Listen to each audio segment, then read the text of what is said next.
Bonjour et bienvenue à tous. Bonjour Pauline. Bonjour Claudia. Voilà, donc aujourd'hui, je suis avec Pauline Wald qui va nous raconter son beau voyage sur le chemin de Compostelle et tout ce qui a suivi, le reportage, le film, les projections et son livre, pardon, qui vient de sortir.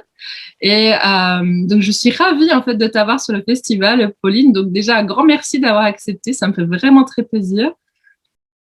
Avec joie, moi aussi je suis ravie. Je suis très contente que tu organises cet événement. Je pense que c'est nécessaire. Voilà. Et puis, en plus, c'est en ligne, donc c'est accessible à plus de monde. Et ouais, c'est Oui. vraiment chouette.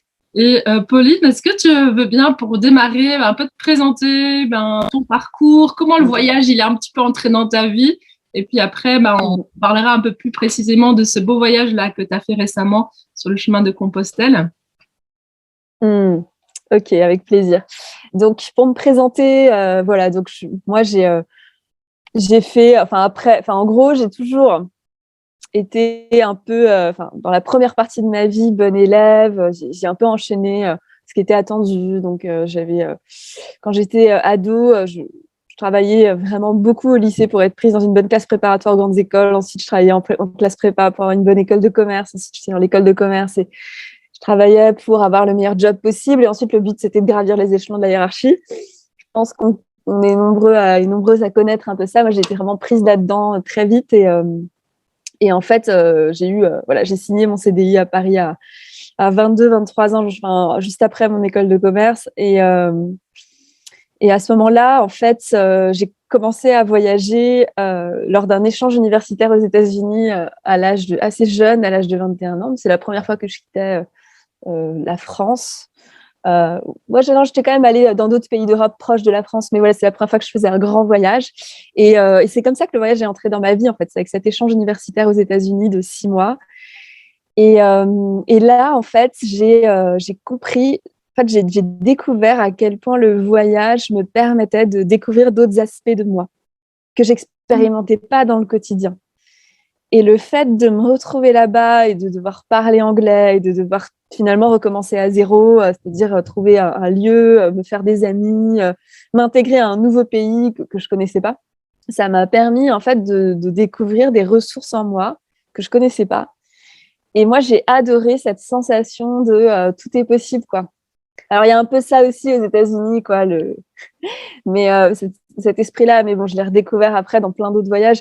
Et j'ai adoré, quoi. J'ai adoré être à l'étranger. J'ai adoré être loin de mes repères habituels. Parce que parfois, nos repères, en fait, enfin, si on se lève le matin, qu'on fait toujours les mêmes choses, c'est beaucoup plus difficile après de changer parfois intérieurement. Enfin, ça nécessite. Alors que si on se met directement dans une toute autre réalité, parfois ça facilite de perdre comme ça certains de ses repères, quoi. Donc moi, c'est comme ça que le voyage est entré dans ma vie et les années qui ont suivi. Donc moi, je fais ce voyage, j'ai adoré et je me souviens juste après mon école de commerce, j'allais signer ce CDI et j'avais ce petit doute et je me disais ouais, est-ce que je me prendrais pas une année off? Mais à ce moment-là, je sentais une pression énorme de ma famille, des gens autour de moi qui me disaient non mais il faut que tu te lances dans la vie active, t'as un super poste, vas-y. Et en fait, j'avais quand même la chance, c'était un boulot très prenant, mais j'avais la chance d'avoir beaucoup de vacances quand même. Euh, Enfin, voilà, on avait, je crois, 9 semaines de congés payés par an, donc je pouvais quand même un peu partir. Et à ce moment-là, je continuais à voyager pas mal, voilà, lors de mes vacances, parfois j'arrangeais mes congés pour vraiment prendre un temps Mhm. long et, euh, et donc j'avais pendant longtemps, enfin parce que je suis restée 6 ans et demi, 7 ans dans cette entreprise.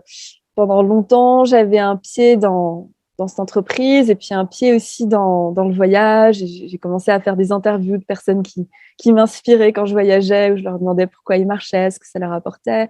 Je suis allée en Inde notamment. Enfin, j'ai découvert la méditation aussi. Enfin, il y a eu plein de. J'ai un peu cette impression d'une double vie en fait. Enfin, deux vies en parallèle qui se rencontraient pas. Et, euh, et ça devenait de plus en plus dur de rester dans mon travail, au fur et à mesure de mon chemin, qui se faisait extérieurement avec le voyage, mais qui se faisait aussi intérieurement, du coup, en même temps. Donc, j'avais de plus en plus de mal à rester dans ce travail parce que la question du sens se posait, de quel est le sens de tout ça. À ce moment-là, j'ai repris des études de psychologie à distance. Ça a été un peu mon premier pas. Je me disais, ouais, le métier de psychologue, j'aime bien. J'aime bien cette idée de s'intéresser à l'humain. Parce qu'à ce moment-là, j'étais vraiment dans les tableaux Excel et les chiffres, les bilans, les comptes de résultats, la finance, quoi. Donc, j'adorais. Donc, j'étudiais la psycho en parallèle de mon travail. Et puis, à un moment, il y a eu ce déclic très fort, cette sensation qu'il fallait que je quitte ce job parce que, justement, je commençais à avoir des symptômes d'un burn-out. Donc, je me levais le matin et je sentais que j'avais énormément de mal à sortir de mon lit. J'avais une boule au ventre quand j'entrais dans l'ascenseur de l'entreprise dans laquelle je travaillais et qui vraiment ne partait pas. Et je sentais que toute mon énergie vitale était donnée à cette entreprise. Bon, j'étais bien payée, mais franchement, je sentais que ça pouvait plus durer comme ça. Et à ce moment-là, le fait, je pense, d'avoir voyagé, ça m'avait vachement ouvert l'esprit. Et donc, j'avais développé aussi une sorte de confiance dans le fait que, bah oui, en fait, si je pouvais partir de ce job, il n'y avait rien de grave. Au pire, j'allais au Népal ou en Inde chez des nonnes bouddhistes et je vivais pour 100 € par mois là-bas. Et c'était pas si terrible que ça, en fait. Enfin, je pense que ça m'avait donné beaucoup plus de perspective que si je n'avais jamais quitté les repères dans lesquels moi, j'avais grandi, en fait, à ce moment-là. Et ouais, j'avais cette envie. En fait, la psycho, je sentais que j'allais continuer, mais j'avais envie de faire quelque chose d'un peu une vraie expérience transformatrice, quoi. Et c'est là que j'ai eu l'appel du chemin de Compostelle. En fait, à ce moment-là, j'avais déjà beaucoup voyagé à l'étranger et je sentais que c'était plus trop ce que je voulais parce que, en fait, j'aimais pas le fait de tout le temps devoir faire des choix de là où ce que tu vas faire, là où tu vas te loger. Et ce que j'aimais dans le chemin de Compostelle, c'est que tu pars d'un point A jusqu'à un point B. Et en fait, t'as quand même un chemin tracé. Et moi, j'aimais bien cette idée-là. Et j'aimais l'idée aussi de partir de là où j'ai grandi. Parce que du coup, ce qui s'est passé, c'est que j'ai eu l'appel de marcher assez fort. Enfin, on me parlait du chemin de Compostelle. À un moment, j'ai senti que ouais, cette idée me plaisait, quoi, de prendre mon sac à dos et de partir comme ça marcher et de laisser la magie opérer entre le départ et l'arrivée. Et donc, j'ai essayé de partir de là où j'ai grandi, en Alsace. Parce que le chemin, tu peux le commencer à plein d'endroits. Beaucoup le commencent à Saint-Jean-Pied-de-Port. Mais j'avais du temps. Parce qu'en fait, j'ai vraiment quitté mon job et mon appartement. Donc, j'avais du temps. Donc, je me suis dit, allez, je vais partir de Strasbourg. Et du coup, j'ai commencé à marcher voilà, en août 2017, sans savoir du tout ce que j'allais faire après. Parce que j'avais eu ma licence de psycho. La psycho, ça m'appelait toujours. Mais voilà, je re-questionnais tout, en fait. Donc, tout était possible. Et en tout cas, Ouais, Pauline, du coup, ce qui t'a vraiment motivé, c'est vraiment, tu sentais. D'ailleurs, je crois dans ton reportage, si je me souviens bien, ce que j'ai noté, j'ai beaucoup aimé ton documentaire. Et je crois que il y a une phrase où t'avais l'impression de gagner ta vie, mais à la perdre en fait. Je crois que tu démarres un peu par ça. J'adore cette phrase. Je pense que plusieurs personnes qui vont nous écouter vont se reconnaître un peu là-dedans.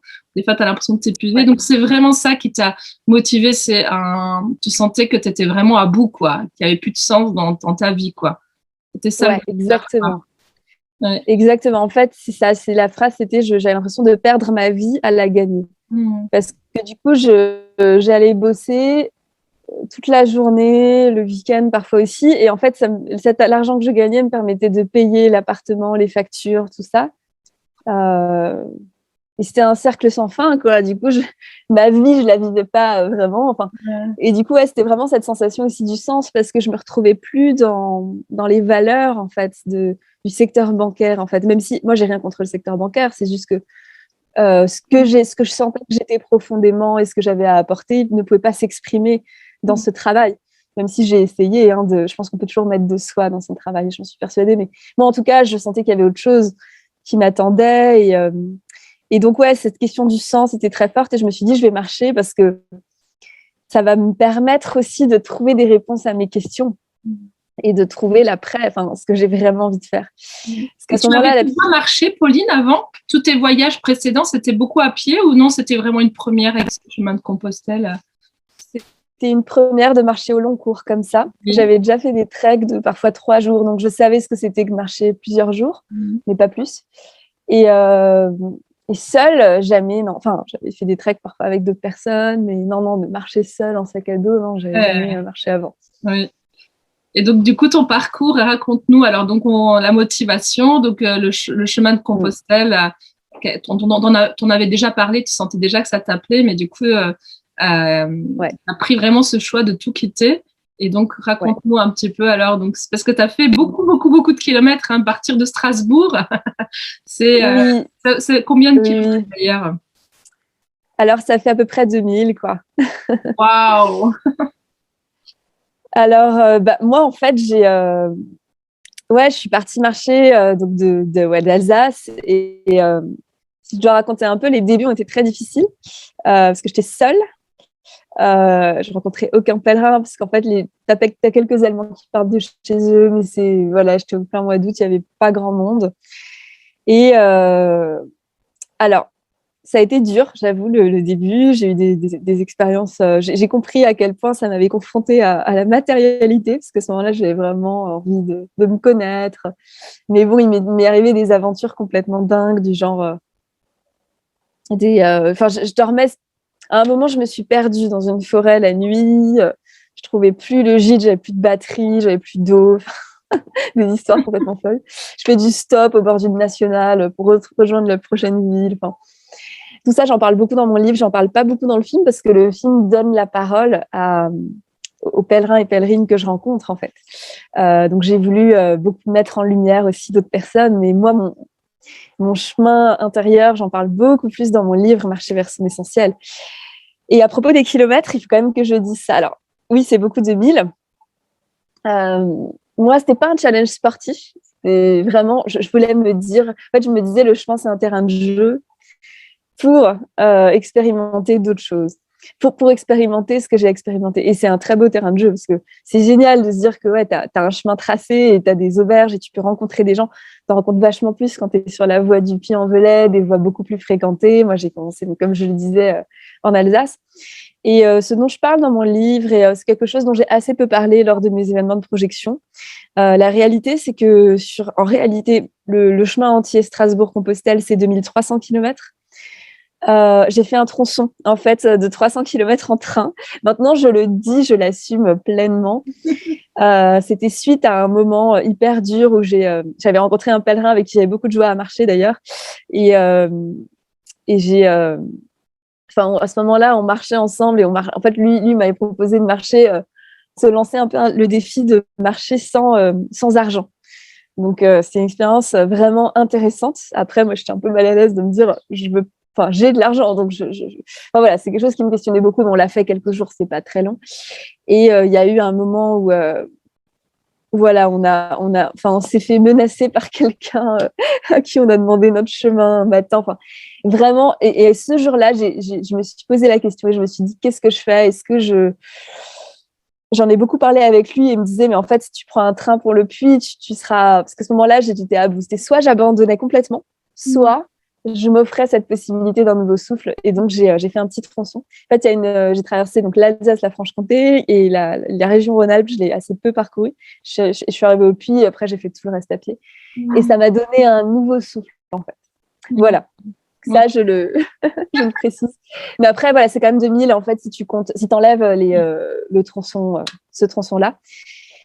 Et à ce moment-là, voilà, si tu veux, j'ai beaucoup de choses à dire, en fait, sur ce chemin. On va en parler aussi. Mais à ce moment-là, j'avais aussi ce besoin de m'écouter pour avoir frôlé le burn-out avant. Je voulais pas me forcer à ce moment-là. Mais je trouve ça aussi très louable de faire chaque pas du chemin et de continuer et de persévérer. Pour moi, il y a de la beauté dans les deux. Tout dépend de quel espace on le fait et à l'intention qu'on a, en fait.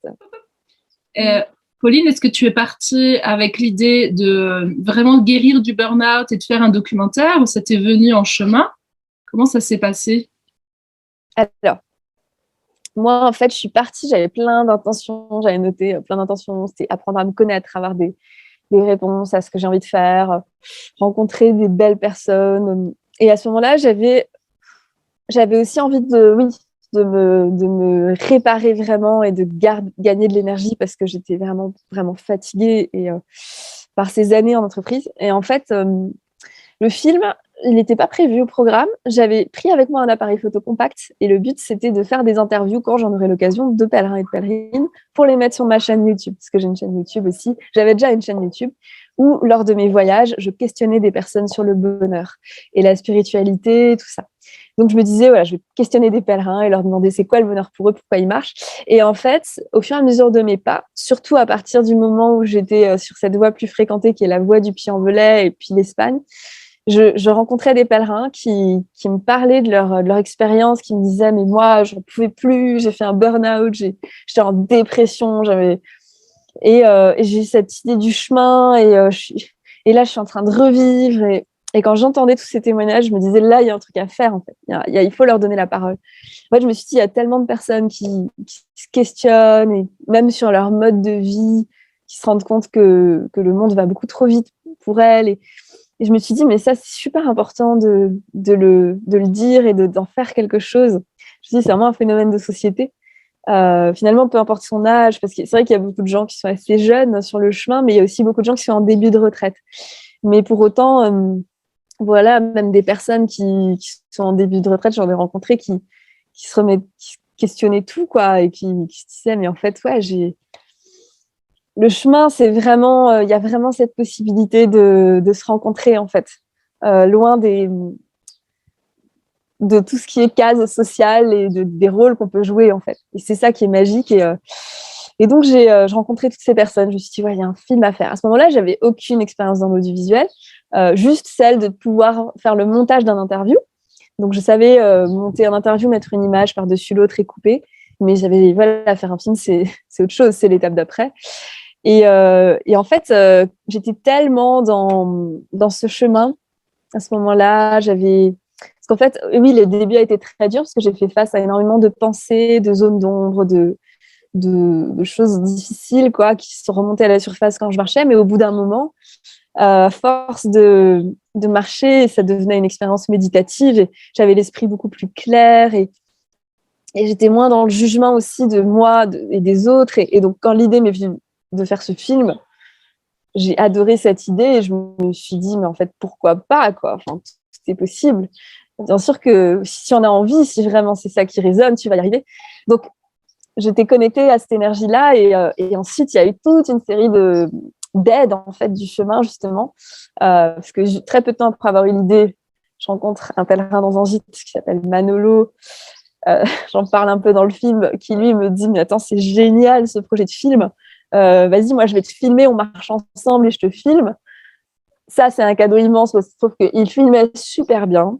Donc, parce que moi, à ce moment-là, je pouvais filmer un peu, mais lui, il filmait très bien et il m'a donné énormément d'images et il m'a filmé moi. Et donc, grâce à lui, j'ai vu que ouais, il y avait le matériel qu'il fallait. Je commençais à avoir ce dont j'avais besoin pour imaginer de faire un film. Et puis il y a eu plein d'autres choses en rentrant aussi. Bon. Mais ouais, c'est pas prévu, le film. Et c'est ça qui est beau aussi. Oui, ouais, c'est ça que j'ai trouvé très beau dans d'autres documentaires. C'est déjà, en fait, tu donnes beaucoup la parole à ceux que tu as rencontrés. Un peu ce que tu disais aussi en début, c'est plus dans ton livre finalement que tu vas plus parler de toi. Mais du coup, c'est vrai que c'est chouette parce qu'on est en lien vraiment avec tous ces pèlerins. Et aussi, en fait, je trouve ça incroyable parce que tu es parti avec un moment de ta vie où dans ton boulot, ça n'allait plus, donc avec les signes du burn-out. Et là, tu rencontres plein de gens qui sont un peu dans la même situation. Et j'ai trouvé ça très beau, en fait. Du coup, c'est comme si tu avais un peu les réponses à ta question, un peu. Je sais pas si tu t'es si c'est comme ça que tu l'as vu, mais en tout cas, moi, quand je l'ai regardé, je me suis dit, elle est partie avec des questions et en chemin, elle rencontre des gens qui ont un peu les réponses et j'ai trouvé ça très, très beau. Et donc, j'imagine que du coup, c'est ça qui t'a donné envie, du coup, de partager après, de filmer. Ouais, totalement. C'est exactement ça. En fait, ça m'a fait un bien fou de rencontrer autant de personnes concentrées sur ce chemin-là qui, elles aussi, avaient frôlé le burn-out ou avaient fait un burn-out, avaient été en dépression. Et en fait, je dis pas que c'est bien, enfin, c'est malheureusement le cas dans notre société, ça arrive malheureusement souvent, les burn-out et les dépressions, mais moi, ça m'a fait du bien de me rendre compte que j'étais pas seule, en fait. Et je me suis dit, j'ai envie de dire à toutes ces personnes qui croient qu'elles sont seules qu'elles ne le sont pas. Et de leur dire aussi qu'il y a des possibilités de s'en remettre. Le chemin, pour moi, c'est un moyen parmi d'autres. Hein. On n'est pas obligé de faire le chemin, mais ça peut aider. Et surtout, au niveau des réponses, oui, j'ai eu plein de réponses à des questions que j'avais, mais notamment dans mes échanges avec des personnes. Aussi, j'en parle beaucoup dans le livre, parce qu'il y a beaucoup de personnes avec qui j'ai eu des beaux échanges, mais que j'avais pas la caméra sous la main pour les filmer. Et parfois, tu filmes pas. Et donc ça, j'ai retranscrit dans mon livre, en fait, des rencontres très marquantes aussi en chemin, qui sont pas dans le film. Mais en tout cas, voilà, ce qui est sûr, c'est qu'il y a eu des réponses, mais il y a aussi eu de nouvelles questions, forcément. Oui. Donc, en fait, la quête, elle s'arrête jamais vraiment, je pense. Mais en tout cas, ça a été transformateur parce que aussi, je suis partie avec cet esprit d'ouverture et cette envie, quoi, très forte Enfin, je savais qu'il fallait que je change des choses aussi dans ma vie, dans ma façon de l'appréhender. J'étais ouverte à ce qui allait émerger pendant cette marche. Ouais. Ouais. Et du coup, depuis à ton retour, donc ce film, à ton retour de voyage, et du coup, tu le projettes un petit peu partout. Tu as une projection en ce moment en ligne, hein, tous les mois. Et qu'est-ce que ça t'apporte justement ces projections? Est-ce que ça t'a le retour des personnes avec aussi le recul aussi? J'imagine que c'est toute une étape, le montage. Et puis aussi la rédaction de ton livre, en fait, tu as pris un autre recul. C'est quoi maintenant, en fait, aujourd'hui, comment tu le vois, en fait, ce voyage que tu as vécu? Qu'est-ce que ça t'apporte, les projections aussi, l'échange avec les gens? Ouais. Et ben, ouais, en fait, ce qui s'est passé au retour, c'est que ça, je vais quand même le souligner un peu, le process du film. Donc, je suis rentrée, j'ai fait le montage de mon film et j'ai fait une première version de 30 minutes, qui était beaucoup plus amatrice que la version actuelle de 55 minutes.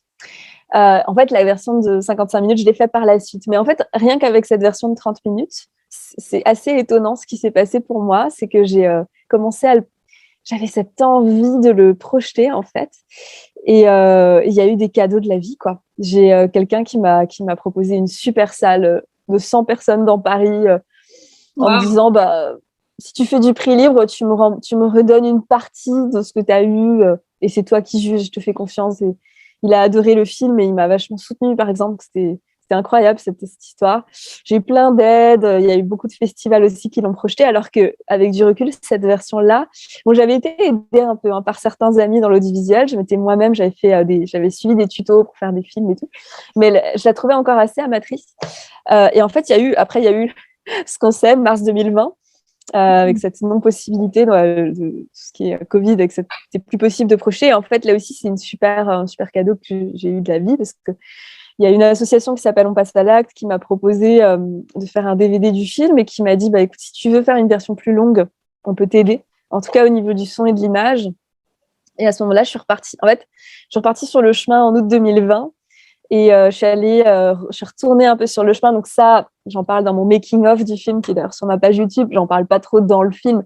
On sait qu'un documentaire, il y a des secrets de tournage. Et, les images en drone, par exemple, qu'on voit dans le film. Je suis retournée marcher avec un ami qui avait un drone. Voilà, donc voilà, je suis retournée sur les traces de là où j'étais déjà avant et on a refilmé des images.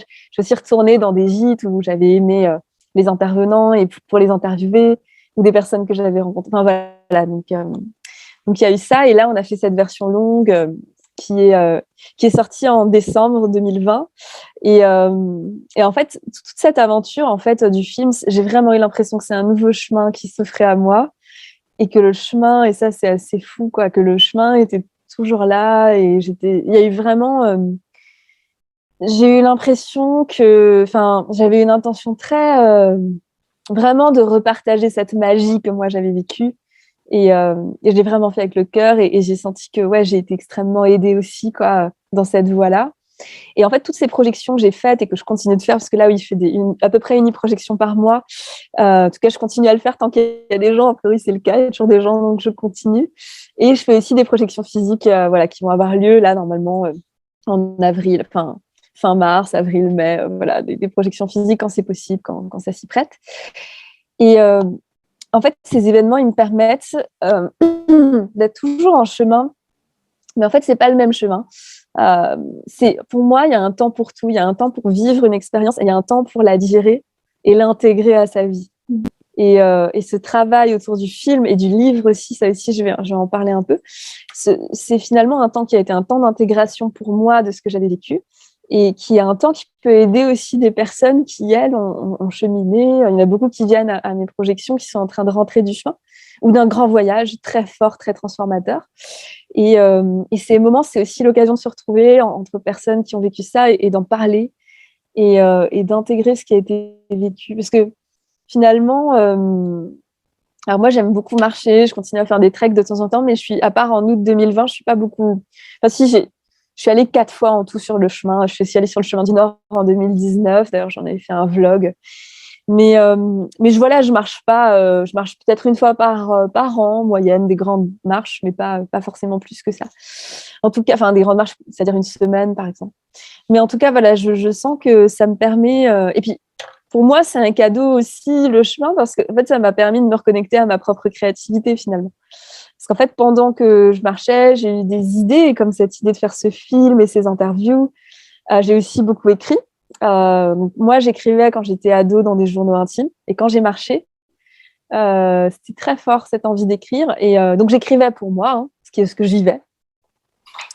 Parce que j'avais du temps, parce que ça me faisait du bien d'écrire. Et à force d'écrire comme ça tous les jours, j'ai gardé cette habitude. Quand je suis rentrée du chemin, je continuais à d'écrire. J'ai mis beaucoup plus de temps à partager mes textes que mes vidéos, parce que mes textes étaient plus intimes aussi. Et à un moment, je me suis mise à partager ce que j'écrivais sur mon blog et sur mes réseaux sociaux. Et je voyais que ça parlait aux gens, en fait. Et le livre, c'est venu après le film, en fait. Mais c'est marrant parce que quand j'écrivais, j'avais déjà envie d'écrire un livre, mais je pensais pas forcément que j'allais en être capable ou que ce serait possible. Et que, voilà, je savais pas trop comment ça pourrait se faire. Mais en tout cas, les gens commençaient à me demander, les gens qui lisaient mes textes, est-ce que tu as écrit un livre? Ou des gens croyaient que j'avais écrit un livre, en fait. Ils croyaient que c'était des extraits de mon livre, en fait, que je partageais. Et du coup, c'est en partie grâce à eux, hein, que le livre a pu voir le jour, parce que ça m'a vachement motivée de voir qu'il y avait quelqu'un qui me montrait de l'engouement, de l'enthousiasme. Ça m'a aidée, c'est sûr. Et j'ai eu cet appel du livre très fort il y a presque exactement 1 an. En fait, j'avais déjà énormément écrit, hein, sur le chemin. J'avais 2 carnets entiers remplis et toutes les notes que j'ai écrites après. Et en fait, j'ai eu cet appel du livre très fort. Il y a 1 an, en fait, c'est un moment où j'avais fini mes études de psycho entièrement. Donc, je suis devenue psychologue entre-temps. J'avais commencé à faire des consultations à ce moment-là et c'était pas complètement fluide. J'arrivais pas encore à trouver l'angle où j'étais vraiment moi bien dans ma zone de... Genre, j'aime bien parler de zone de génie. Je pense qu'on a tous une zone de génie. Je n'étais pas totalement à l'aise et je faisais des consultations à distance. Et à ce moment-là, je me suis dit, OK, c'est quoi ta vraie envie du moment? Et là, le livre s'est présenté. Et j'ai consacré environ 4 mois à l'écrire, quoi. Tous les jours pendant 5 heures. Et donc, ça aussi, ça m'a aidé à intégrer mon chemin. Et donc, après, il a été relu. Et j'ai découvert aussi à quel point...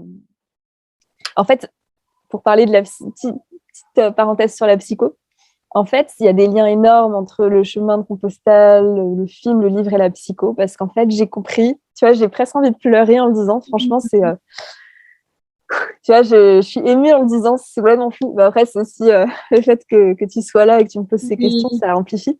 Mais en fait, j'ai un amour immense pour les personnes qui sont en chemin, tu vois, mais en chemin au sens large, qui se cherchent, qui ont envie de se connaître, qui se questionnent.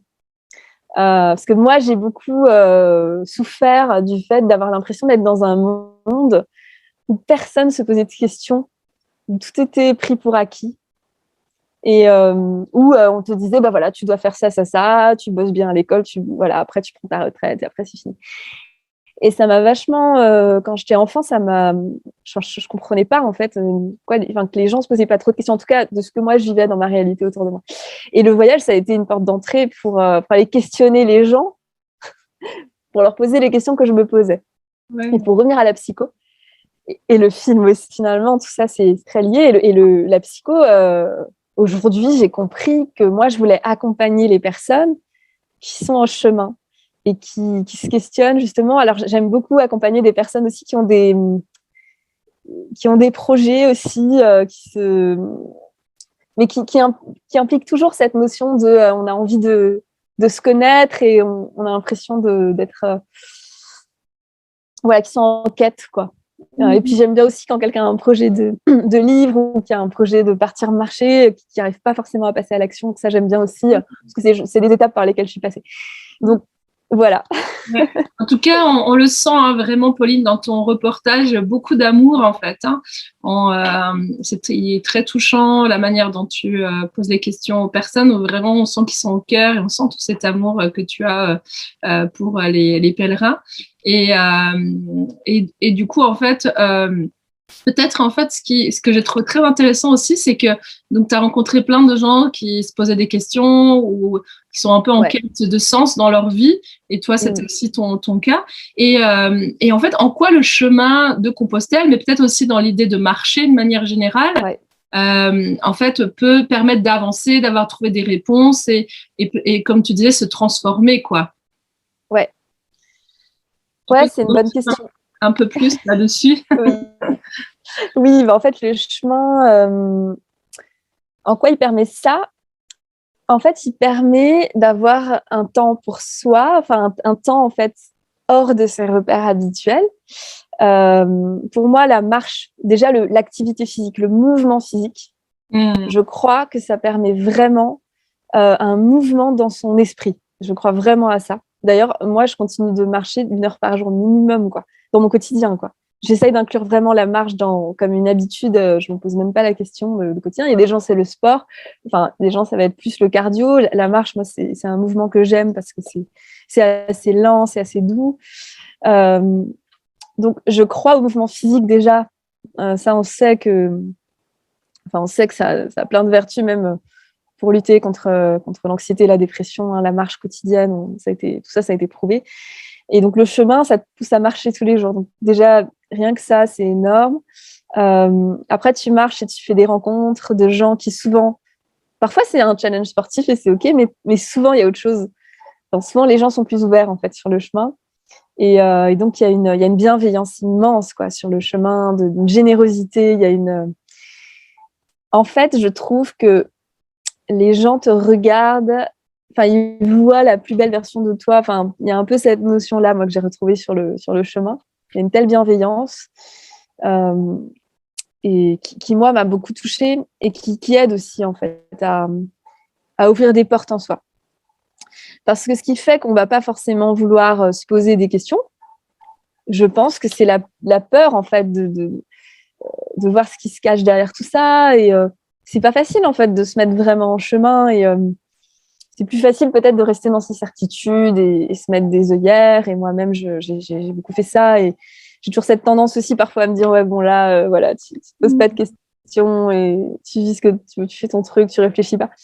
Mais en fait, le fait d'être dans un tel cocon de bienveillance, d'amour, de soutien, ça te permet aussi de laisser tomber les armures, en fait. Et dans mon film, je parle de la métaphore de l'oignon qui dit en fait le pèlerin est celui qui pèle ses peaux comme on pèle un oignon jusqu'au cœur.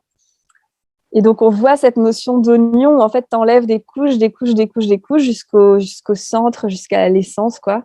Et ça me parle beaucoup parce que finalement c'est un peu ce que j'ai vécu aussi, quoi. Tu te dépouilles même tu vois, il y a cette métaphore du sac à dos qui est très parlante, qui est que en fait à un moment, tu enlèves des objets de ton sac à dos parce que tu te rends compte que pour marcher avec légèreté, tu es obligé d'abandonner des choses. Pour moi, c'est très fort et parlant, cette métaphore. Et c'est pareil en marchant, souvent au long cours, après, je pense qu'en une semaine, déjà, tu as la magie qui peut opérer. Ça, j'en suis persuadée, hein, pour les personnes qui ne peuvent pas forcément marcher. Mais c'est bien, je trouve, quand même, d'avoir au moins 10 jours quand on y va. Je trouve ça bien parce qu'il y a un petit temps d'adaptation aussi pour le corps. Mais en tout cas, voilà, je trouve que ça permet de lâcher, en fait, vraiment des choses, quoi. Et avec ce mouvement, avec toutes ces rencontres qui t'ouvrent, qui amènent une ouverture en toi. Tu vois, tu peux aussi te dire, en fait, ça dépend aussi de l'état d'esprit dans lequel tu vas. Et moi, c'est quelque chose dont je parle beaucoup, d'y aller avec un esprit d'ouverture et sans attente. et être prêt à se laisser transformer. Parce que, mais le chemin peut permettre ça. Et il y a aussi cette présence d'une spiritualité qui n'est pas forcément une spiritualité associée à la religion. Moi, j'ai rencontré beaucoup de personnes qui disaient « je ne suis pas du tout pratiquante d'une religion, mais j'ai eu un éveil spirituel, j'ai senti qu'il y avait la providence qui agissait. » Donc, ce qu'on peut appeler la providence, on peut l'appeler aussi ça les synchronicités. Donc, le fait que la bonne personne arrive au bon moment, quand tu es perdu, bam, le fait d'être aidé, le fait de... Ça peut être des exemples tout bêtes. Moi, j'ai un exemple aussi. À un moment, je voulais arrêter de marcher, j'en pouvais plus. Ça, j'en parle dans mon livre et j'ai fait une sorte de demande à Saint-Jacques en disant, voilà, est-ce que j'arrête ou est-ce que je continue? Donc ça, c'était une fois que j'étais arrivée à Saint-Jean-Pied-de-Port, donc j'avais traversé une bonne partie de la France en enlevant la région que j'ai sautée. Mais à ce moment-là, j'avais une lassitude parce que ça faisait quand même 2 mois que j'étais sur le chemin. Et j'en pouvais plus de refaire mon sac. Alors, je m'étais arrêtée d'ailleurs à ce moment-là, déjà un moment dans un gîte, quelques jours. À ce moment-là, voilà, j'en pouvais plus et je me disais, je vais faire une pause et je reprendrai après à Saint-Jean-Pied-de-Port et je ferai la suite. Et à ce moment-là, j'ai fait une demande en disant, voilà, si je dois continuer, donne-moi un signe, Saint-Jacques. Je suis arrivée dans un gîte et mais vraiment le soir même, j'ai beaucoup accroché avec la personne qui tenait ce gîte. Et juste avant que je parte le lendemain, il vient me voir et il me dit, au fait, j'ai oublié, il faut que je te donne cette coquille Saint-Jacques. Il faut que est-ce que tu pourrais la déposer à Saint-Jacques-de-Compostelle? J'ai trouvé ça énorme parce que pour le coup, c'était assez fort quand même comme signe. Enfin, s'il y devait y avoir, il n'y avait peut-être pas plus grand que ça. Enfin, en tout cas, c'était. Donc, ouais, il y a tout ça ce qui permet une transformation, quoi. Oui, donc il y a le fait qu'il y a un point, tu pars d'un point A, tu vas à un point B, enfin à peu près, même si chacun a un itinéraire, en fait, donc il y a la symbolique du chemin, j'avance, il y a l'activité physique, quoi, en fait, qui aide à travailler. Ouais. C'est très confrontant aussi, en fait. Tu parlais tout à l'heure de challenge physique, à la fois avec ce qui est difficile, parce que plusieurs fois, tu as pensé à abandonner, que c'était dur. Ouais. Enfin, j'imagine que c'est des contraintes physiques, quoi, qui t'ont fait penser à abandonner. Et du coup, en fait, ces contraintes-là, et en même temps, c'est ça un peu qui peut aider aussi à dépasser un petit peu ses peurs et avancer. C'était ton expérience? Ouais, en fait, sur les contraintes physiques, c'était pas que physique, il y avait aussi le fait de marcher tous les jours et d'être seule et d'être avec soi aussi, c'est hyper confrontant, en fait, parce que dans notre quotidien, on a plein de distractions en permanence. Si on n'est pas bien, on peut passer une journée entière, peut-être une après-midi devant des séries, ou j'en sais rien, ou appeler une amie. Là, j'étais vraiment seule avec mon sac, assez déconnectée du téléphone. Mais oui, physiquement aussi, j'avais une souffrance physique, en fait. Hein. Vraiment, je n'étais pas habituée à autant challenger mon corps et les premiers moments sans aucun entraînement, c'était dur, quoi. Mais cette activité physique, quand elle est à bonne dose, elle permet de lâcher aussi le mental, quoi. Et c'est ce mouvement du corps, moi, je trouve que ça permet vraiment de lâcher certaines pensées. Ça aide à ce niveau-là. Et à propos, tu sais, des ingrédients du chemin, des ingrédients thérapeutiques du chemin, j'ai encore d'autres ingrédients que j'ai pu identifier parce que j'avais écrit à un moment aussi un article sur ce sujet. Mais donc, un autre ingrédient pour moi, c'est le fait d'avoir du temps pour soi. Vraiment d'avoir du temps sans rien à faire autre que marcher, manger, dormir. C'est énorme parce que tu vois, à la fois, c'est ce que je disais juste avant, c'est que c'est confrontant, mais à la fois, c'est une porte énorme vers d'autres parts de soi qu'on ne connaît pas et vers retrouver le chemin du cœur, en fait. Parce que quand tu traverses toutes tes émotions et quand tu les vis vraiment à fond, tu vis aussi la joie à fond. Et il y a un chemin qui se fait intérieur, en fait. C'est vraiment ça, moi, qui me tient aussi très à cœur. Et donc, le fait d'avoir du temps pour soi, moi, par exemple, le fait d'avoir autant de temps, j'ai commencé à beaucoup écrire, à me poser certaines questions à un moment, du genre, c'est quoi mes valeurs, c'est quoi mes besoins pour être bien. C'est des choses après que tu peux implémenter dans ton quotidien aussi. Parce qu'en fait, c'est important, je pense, aussi de penser à l'après et pas forcément de penser à l'après quand tu vis l'expérience, mais en tout cas, moi, c'est quelque chose qui me tient à cœur, de me dire comment on garde l'esprit du chemin dans son quotidien après. Et j'ai rencontré beaucoup de personnes qui me disaient, notamment Philippe, que tu as vu du coup dans mon film, qui taille son bâton et qui dit, mais en fait, moi, ça me viendrait jamais à l'idée dans mon quotidien de tailler un bâton, alors que j'adore ça. Et voilà, enfin, il découvre il adore faire ça, qu'il fait ça en plus super bien, super beau ce qu'il fait. Et c'est ça que je trouve magnifique en fait dans le fait d'avoir du temps et d'être dans un contexte aussi qui permet donc alors ça aussi j'allais en parler en termes d'ingrédients. Il y a la nature, on est quand même beaucoup en nature, même s'il y a aussi le chemin passe aussi par des routes au bord d'une autoroute parfois ou d'une nationale, c'est sûr, mais on est quand même pas mal dans la nature. Ça pour moi c'est thérapeutique aussi parce que ouais, il y a une ouais, je sais même pas comment l'expliquer, mais il y a un calme. En tout cas, moi, le fait d'être dans une forêt, par exemple, c'est quelque chose moi, qui me fait un bien fou, d'avoir ça éveille tes sens, t'entends des oiseaux, tu sens des odeurs. Enfin, elle en parle d'ailleurs, une personne qui en parle dans mon film qui s'appelle Amélie. Et à ce propos, ça, j'en ai déjà parlé. Elle parle aussi beaucoup à quel point, quand elle marchait, elle a reçu de l'amour.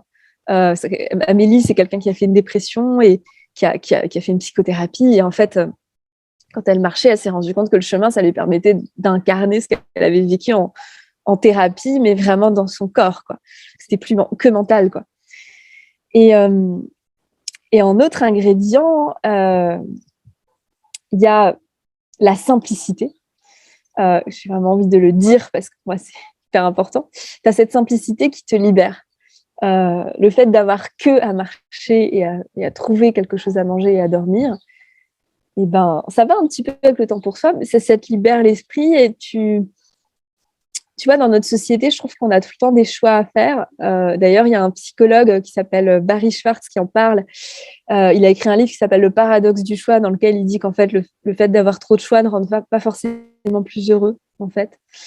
Parce que du coup, quand tu es dans un magasin et que tu as un choix immense, ben, du coup, tu es obligé de te poser plus de questions, d'aller comparer les produits. Enfin, alors que si tu n'as que 2 choix ou 3, ça te calme un peu l'esprit. Et c'est vrai que sur le chemin, du coup, tu as cette simplicité qui fait un bien fou, qui est thérapeutique aussi, quoi. Voilà, et puis ouais, je parlais donc j'ai parlé aussi de la spiritualité. Et le dernier point aussi, c'est cette sensation d'avancer, en fait. Tu as la sensation que tu avances vers quelque chose. Parce que tu pars d'un point A et ton intention, c'est d'aller dans un point B. Et mine de rien, ça fait du bien de te rendre compte que ben, tu avances. Et ça fait du bien au moral aussi d'avoir un but, même si c'est un but physique.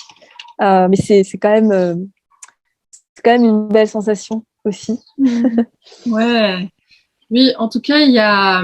Donc, si je résume un peu les ingrédients, parce que je trouve ça super intéressant, Pauline, parce qu'il y a peut-être plein de gens qui vont nous regarder, nous écouter, qui peut-être sont aussi dans un stade de leur vie où ils cherchent du sens, ils sont peut-être ils cherchent un voyage, peut-être pour les aider ou trouver les questions à leurs réponses. Et donc, ce que vraiment tu as pu repérer par ta propre expérience, mais aussi par rapport au témoignage des pèlerins, c'est qu'il y a vraiment en fait cet aspect thérapeutique qu'on peut guérir, ou en tout cas s'apaiser, trouver plus de tranquillité. Et donc, tu as répertorié comme ça, je crois qu'il y en a 6, hein, c'est ça. Donc, l'activité physique, ouais, tu veux peut-être les faire un petit... Si tu veux, je te fais le récap. Je veux bien. Ouais, vas-y.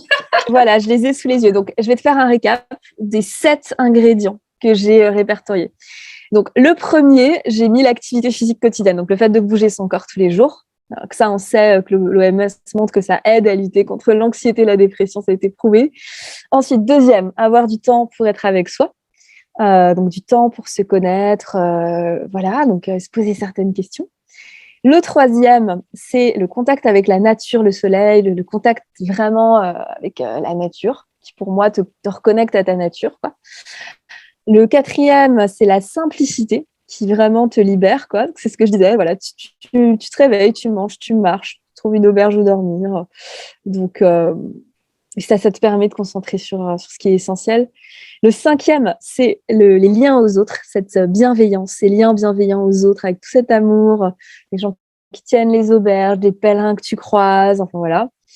Le sixième, c'est vraiment ces lieux sacrés et cette spiritualité qui est quand même présente tout au long du chemin, qu'on soit religieux ou pas. C'est vrai qu'il y a beaucoup de monuments comme voilà des chapelles, des cathédrales, il y a des villes, des lieux saints comme Conques où tu as une énergie vraiment très forte. Mais même si on n'est pas croyant, le chemin il permet de s'ouvrir à quelque chose de plus vaste, quoi, qu'on peut appeler les synchronicités ou la providence, et qu'il y a cette spiritualité. Et le 7e, c'est cette sensation d'avancer chaque jour vers un but, où vraiment tu sens que tu as cette sensation d'accomplissement, quoi.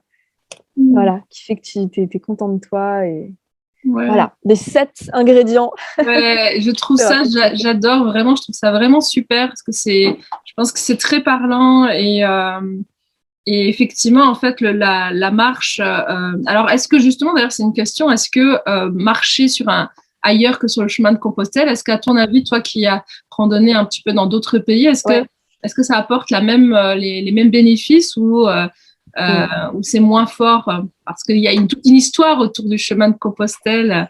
C'est ça.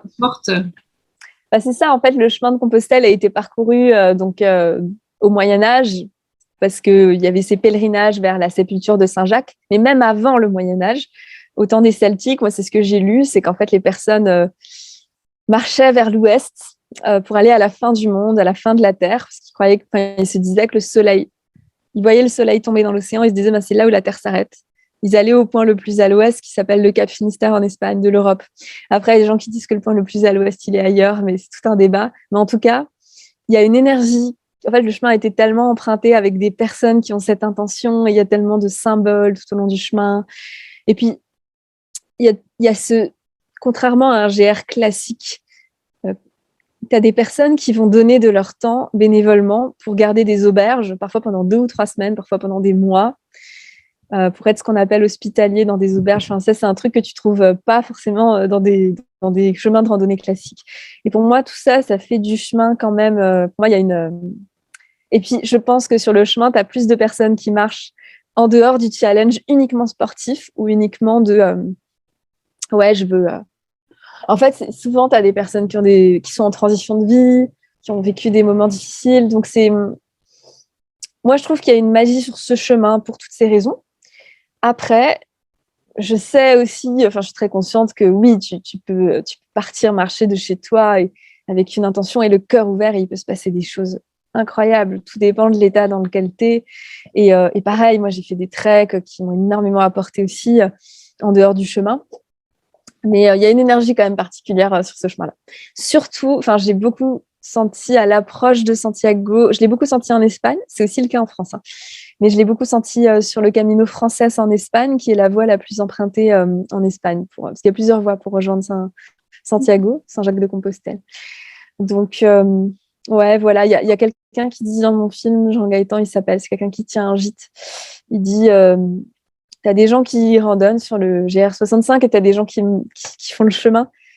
Et en fait, ils sont au même endroit parce que le GR65, c'est le chemin à un moment, ça se croise.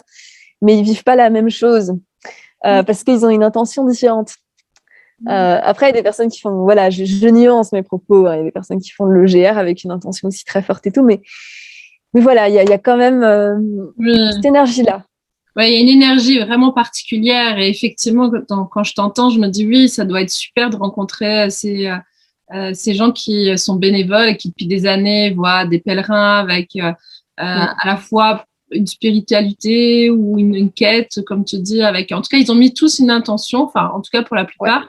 Et du coup, ça change quand même. Tu rencontres pas des randonneurs classiques, quoi. En fait, tu rencontres des gens qui sont partis marcher avec une intention. Donc ça, c'est vraiment très beau. En tout cas, moi, ça me donne vraiment envie, alors que je suis pas du tout pour les grandes randonnées. Je trouve que c'est un très, très, très beau témoignage, vraiment, Pauline, et ça donne vraiment envie d'aller découvrir l'énergie un peu du chemin de Compostelle.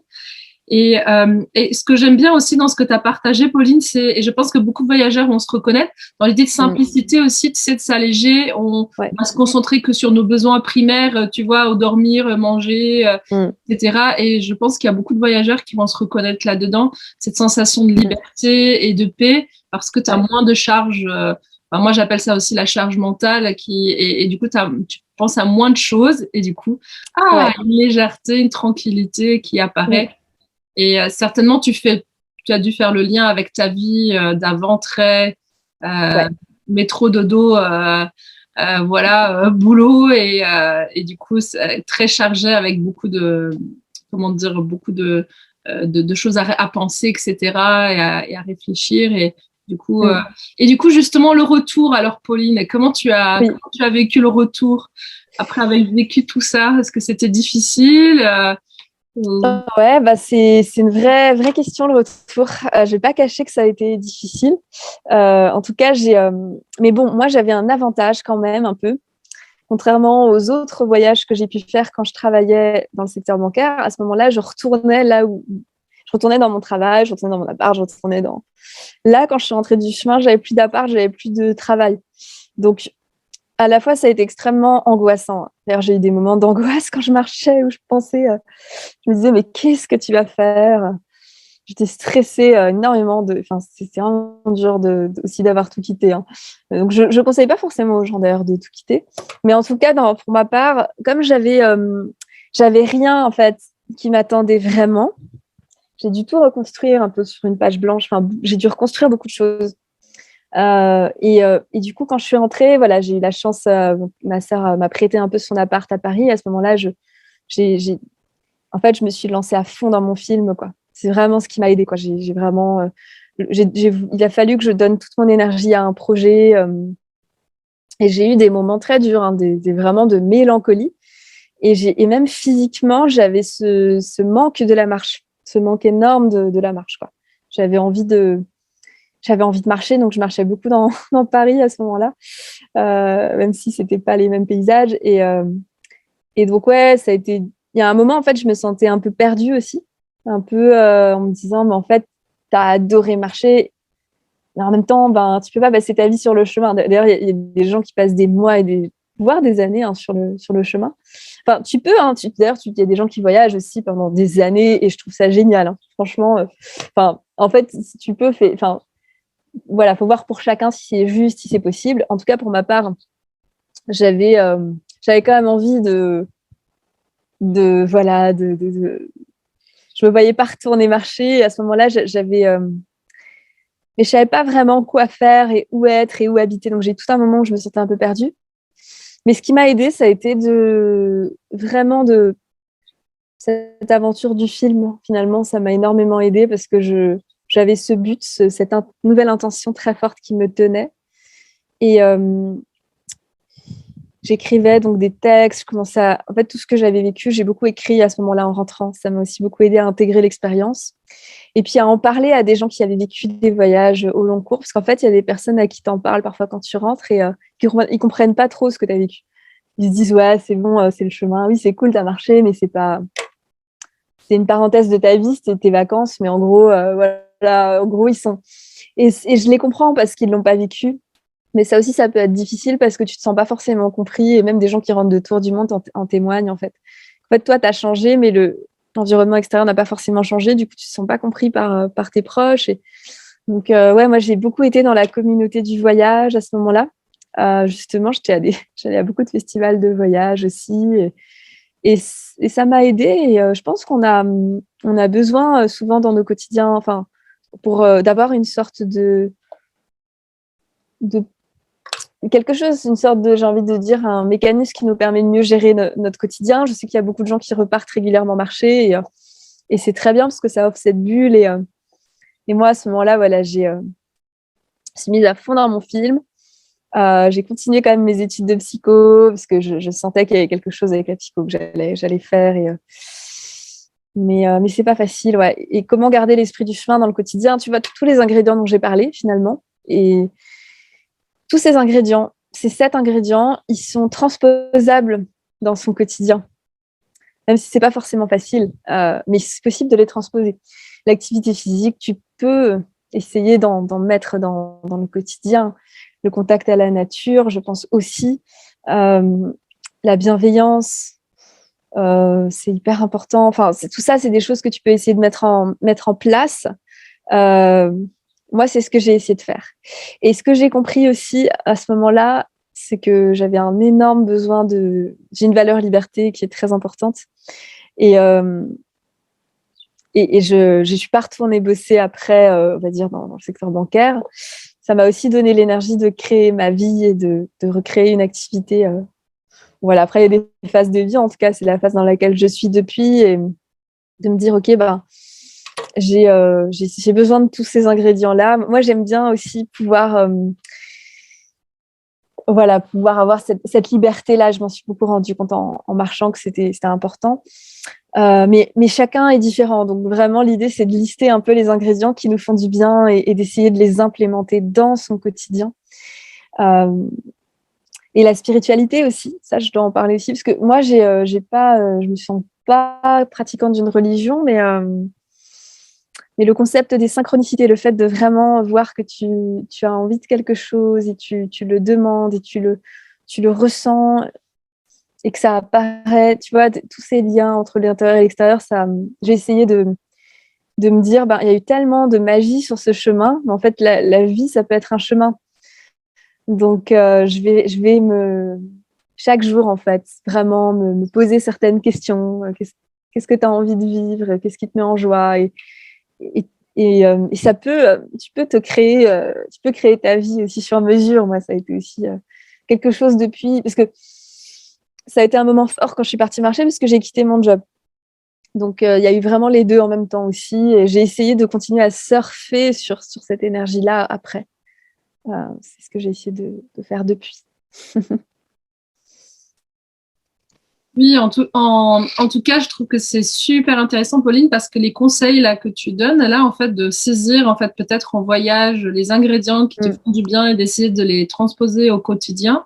Et je trouve que c'est un super conseil pour tous les voyageurs et pour d'ailleurs toute personne, en fait, de lister, en fait, de prendre un temps, lister un petit peu, tiens, quels sont les ingrédients qui m'ont plu?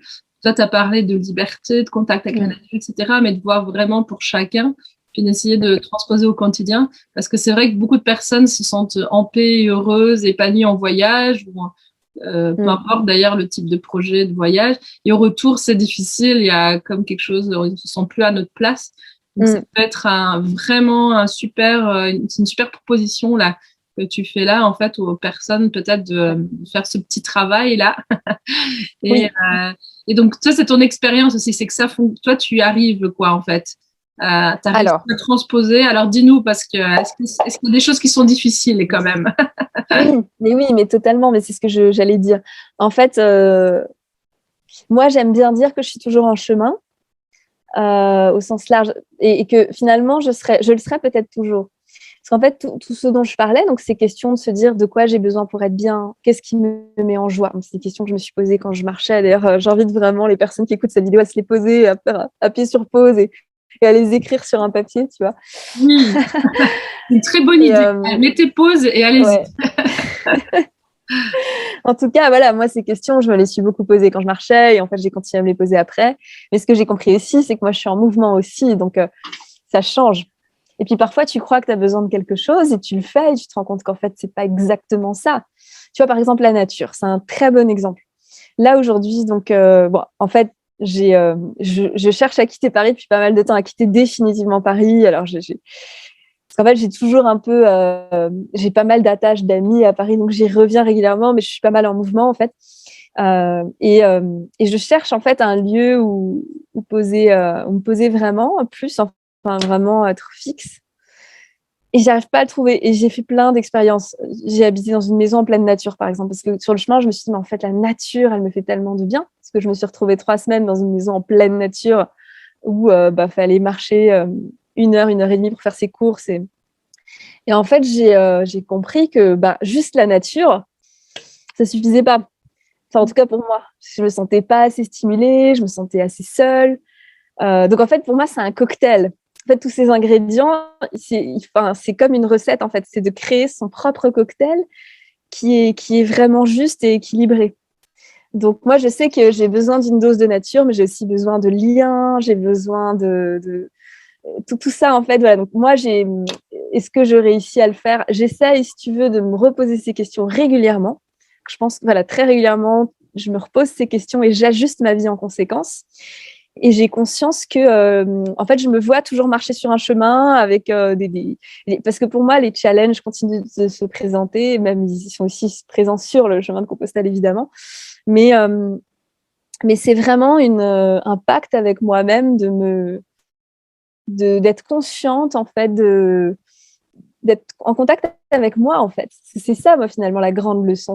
Parce que quand tu es en voyage, tu as du temps, t'as tout ça qui est présent. Et moi, je me suis... ce contact avec soi, tu peux facilement le perdre quand tu rentres chez toi parce que tu as t'as ton travail, tu as tes deadlines, parfois ta famille, tu as plein de rôles à jouer. C'est hyper difficile de rester en contact avec soi. Et du coup, moi, par exemple, ce qui m'aide aussi, c'est tous les jours de m'offrir un temps où je suis pas forcément en méditation, mais où voilà, j'aime bien marcher tous les jours, par exemple, pendant 1 heure, où là, je sens que je suis avec moi-même et je peux faire un petit bilan de ce qui s'est passé. Parfois, il y a des émotions qui doivent être digérées. Ça, tu as vachement de temps quand tu es en voyage de le faire, mais moins dans le quotidien. Donc, l'idée, c'est de l'instaurer dans le quotidien et de peut-être aussi d'être dans cette bienveillance envers soi, du fait que c'est un chemin, mais c'est pas fini pour de bon. Enfin, tu vois, moi, par exemple, aujourd'hui, je peux pas dire ça y est, j'y suis arrivée pour de bon. C'est vraiment un chemin de chaque instant. Oui. Mais ça, c'est un chemin qui vaut le coup. Et si on le fait vraiment et qu'on se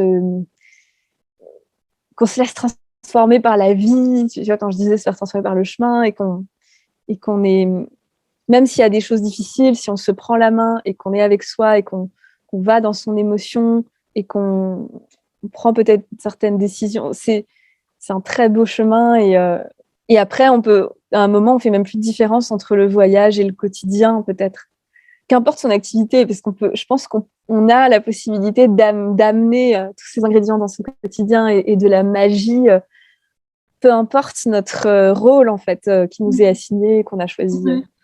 Donc chacun fait son cocktail et puis c'est en permanence à re-questionner en fait, comme on voyage, comme au quotidien en fait. C'est ça aussi ton invitation et je trouve ça vraiment chouette. Je pense que ça va énormément parler. Donc merci, c'est un petit cadeau là que tu nous fais et vraiment moi ça me parle beaucoup. Je pense que ça va parler à beaucoup de voyageurs qui se sentent un peu en décalage et avec le retour, comment faire quoi. En tout cas avec grande joie. Ouais, merci. Et peut-être pour finir, Pauline, s'il y a des personnes qui nous écoutent, qui ont envie de se lancer sur le chemin de Compostelle, est-ce que tu as des conseils à leur donner? Oui, j'ai des conseils. D'ailleurs, ouais, en fait, j'ai fait une vidéo sur YouTube qui s'appelle 12 conseils pour se lancer sur le chemin de Compostelle. Je ne sais pas si tu l'as vue. Non. En tout cas, oui, alors, moi, ce que je dis souvent aux gens, c'est... Bon, je ne suis pas forcément très douée sur les conseils techniques, mais en tout cas, ce qui est important, c'est de partir léger. Évidemment, ça, tout le monde le dit, et donc je le redis aussi. D'essayer de partir le plus léger possible avec des chaussures très confortables aussi. Moi, on m'avait dit prends une pointure au-dessus et clairement, ou même une pointure et demie au-dessus et clairement, c'était un bon conseil qu'on m'avait donné. Et sinon, je dis souvent aux gens partez avec un esprit d'ouverture, vraiment le cœur ouvert, sans attente. Parce que moi, par exemple, je témoigne sur mon chemin, mais en fait, le chemin de chaque personne est unique. Donc, ce que j'ai vécu, c'était propre à moi, à ce que j'avais expérimenté à ce moment-là, parce que je pense que le chemin, il offre ce que tu dois comprendre, expérimenter, et donc à chacun. Donc, par exemple, parfois, le piège aussi, c'est d'écouter un témoignage et de se dire, en fait, moi, je veux vivre ça. Mais du coup, quand tu te dis, je veux vivre ça, tu passes à côté de tout le reste. Et peut-être que toi, tu as à vivre autre chose. En fait, c'est pour ça que je dis souvent aux gens, partez sans attente, même si c'est cool aussi de lire des livres sur des gens qui ont fait le chemin, je dis pas. Puis voilà. Mais en tout cas, voilà, je pense que ça, c'est important, l'intention avec laquelle on part. Moi, j'aime bien dire aux gens, ça peut être pas mal de fixer une intention. Oh là là, c'est un sujet que j'adore, là, de se dire, tu fixes une intention pour le chemin global, tu la notes sur un papier, après, tu y touches plus. Tu vis ce que tu as à vivre et après, tu fais un bilan de ce que le chemin t'a apporté. J'aime bien faire cet exercice-là aussi. Et sinon, alors je réfléchis aussi aux conseils que... Après, moi, parfois, je trouve que les personnes idéalisent un peu le chemin en disant c'est facile, enfin, c'est génial tout le temps, mais si c'est pas facile la première semaine, je dis souvent aux gens, c'est normal, que ça soit pas forcément facile, surtout physiquement, même émotionnellement, c'est pas forcément facile, mais c'est une expérience justement transformatrice. Mais du coup, quand ça te transforme, ça peut aussi être douloureux sur le moment, la transformation, parce que ça t'étire, donc voilà, je dis souvent aux gens, vraiment, c'est normal d'avoir des coups de blues.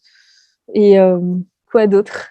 Ouais, c'est surtout ça, quoi. Il n'y a rien d'autre qui me vient.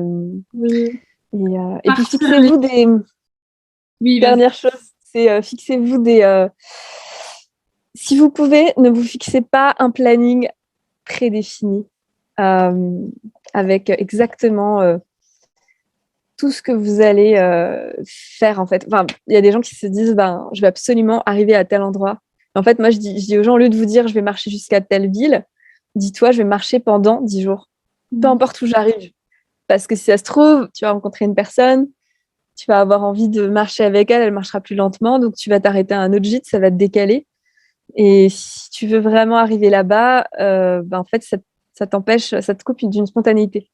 Ouais. Donc ça aussi, c'est quelque chose que je dis souvent, quoi. Ok, bah, on mettra peut-être le lien. De toute façon, on va mettre sous la vidéo les liens vers ton site, vers ton documentaire ou ton livre. Et puis, du coup, sur ta chaîne YouTube, on pourra trouver cette vidéo dont tu donnes tous les conseils pour partir avant de partir sur le chemin de Compostelle. Mais en tout cas, ce que je retiens, c'est partir léger, donner une intention, ne pas vouloir non plus trop s'inspirer de ce qui a déjà été vécu, de rester ouvert, le cœur ouvert, comme tu dis, et plutôt se fixer une durée en fait de marche plutôt qu'une destination. Ouais. Et je crois que c'est tout, hein, si j'ai bien. Oui. Mais il y en a certainement peut-être du coup d'autres dans ta vidéo et c'est super. Les gens pourront aller la regarder pour approfondir si ça les intéresse. En tout cas, Pauline, merci beaucoup d'avoir accepté. J'étais vraiment très ravie de te rencontrer puis de t'avoir sur le festival. Et j'invite vraiment toutes les personnes à regarder ton documentaire ou lire ton livre parce que vraiment, en fait, on apprend des tas de choses et ton témoignage est vraiment très intéressant à plein de niveaux. Voilà. Et ben, merci beaucoup, Claudia. Ouais, et puis je propose à tout le monde qu'on se retrouve à très vite pour une nouvelle vidéo.